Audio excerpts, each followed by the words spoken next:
O ministro do STF, Alexandre de Moraes, falou hoje sobre as sanções financeiras impostas a ele pelo governo americano. O ministro disse que vai ignorar as punições e que elas são resultado de ações covardes e traiçoeiras de pessoas que só buscam o interesse pessoal. Moraes recebeu o apoio de outros ministros na reabertura dos trabalhos do Judiciário. O presidente do Supremo Tribunal Federal, ministro Luiz Roberto Barroso, lembrou o histórico de golpes, contragolpes e tentativas de quebra da legalidade constitucional no Brasil desde o início da República. Na sequência, relatou os diversos acontecimentos a partir de 2019, como os acampamentos golpistas e a invasão às sedes dos três poderes.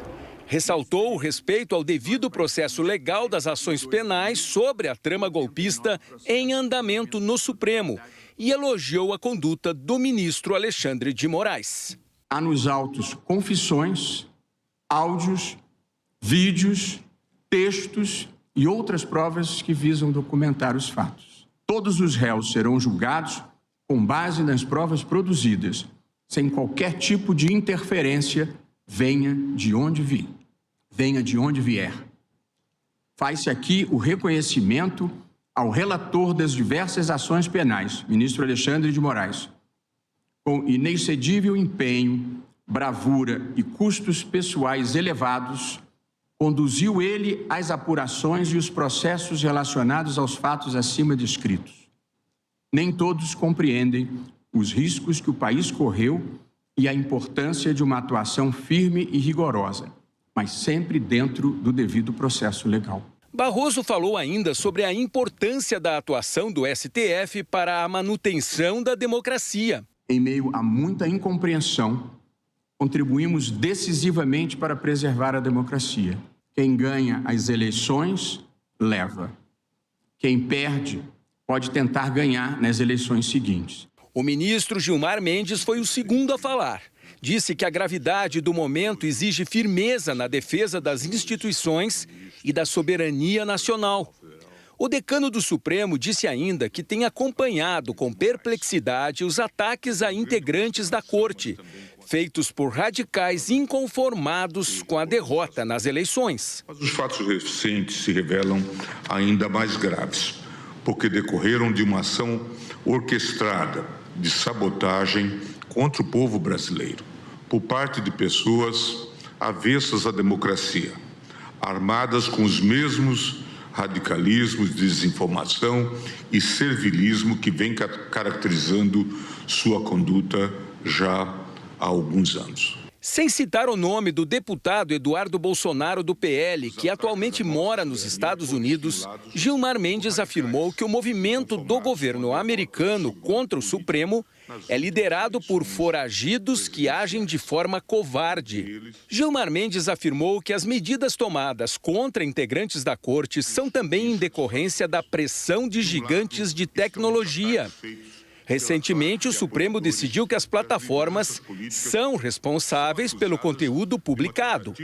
Gilmar ressaltou que o STF não irá se dobrar a intimidações. À medida que testemunhas ouvidas em juízo confirmam fatos graves, como, por exemplo, a confissão de elaboração de um plano para assassinar juízes e autoridades, os ataques ao Supremo ganham mais intensidade.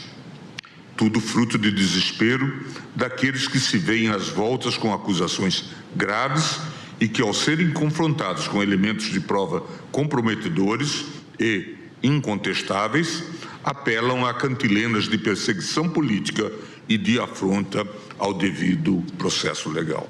Em seu discurso, o ministro Alexandre de Moraes afirmou que as ações contra o STF são desenvolvidas por traidores, que fazem parte de uma organização criminosa e que agem por interesses pessoais. Estamos verificando diversas condutas dolosas e conscientes de uma verdadeira organização criminosa que, de forma jamais anteriormente vista em nosso país, age de maneira covarde e traiçoeira com a finalidade de tentar submeter o funcionamento deste Supremo Tribunal Federal ao crivo de um Estado estrangeiro.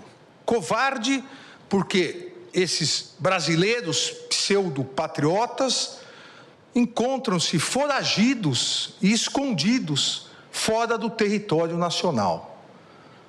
Não tiveram coragem de continuar no território nacional. E traiçoeira essas condutas, porque atuam por meio de atos hostis, mentirosos, derivados de negociações espúrias e criminosas, com a patente finalidade de obstrução à justiça e a clara, flagrante finalidade de coagir essa corte no julgamento da ação penal 2668, ação penal do núcleo crucial da tentativa de golpe de Estado do dia 8 de janeiro. Moraes comparou essas atuações no exterior a ações de milícia. A mais característica criminosa dessa verdadeira organização miliciana, ao fazerem as postagens, dizem: ainda há tempo caso você aceite a torpe coação. Acham que estão lidando com pessoas da laia deles, acham que estão lidando também com milicianos, mas não estão. Estão lidando com ministros da Suprema Corte Brasileira. Moraes também afirmou que irá ignorar as sanções financeiras impostas a ele pelo governo americano, ao ser incluído na Lei Magnitsky. O rito processual do Supremo Tribunal Federal irá ignorar as sanções praticadas. Esse relator vai ignorar as sanções que foram aplicadas e continuar trabalhando como vem fazendo, tanto no plenário quanto na primeira turma, sempre de forma colegiada. Esta corte vem e continuará realizando sua missão constitucional, e, em especial, nesse segundo semestre, realizará os julgamentos e as conclusões dos 4 núcleos das importantes ações penais relacionadas à tentativa de golpe de Estado de 8 de janeiro de 2023.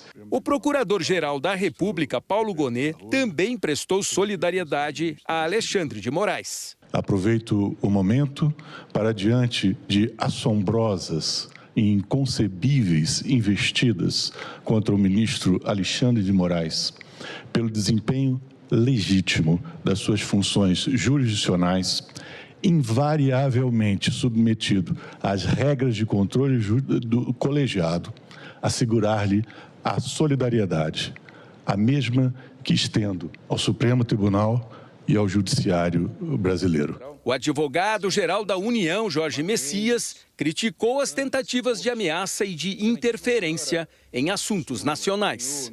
Não aceitamos que nenhuma autoridade brasileira, ministro Alexandre de Moraes, seja ameaçada ou punida por estados estrangeiros.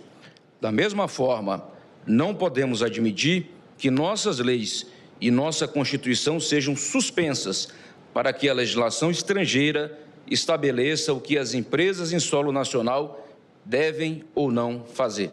A Advocacia Geral da União se colocou à disposição de Alexandre de Moraes para recorrer das sanções financeiras na Justiça dos Estados Unidos ou em cortes internacionais, mas o ministro já indicou que, pelo menos por enquanto, não pretende reagir. Ele disse a interlocutores que as medidas do presidente Donald Trump têm caráter político e que, por isso, a reação deve ser do governo brasileiro.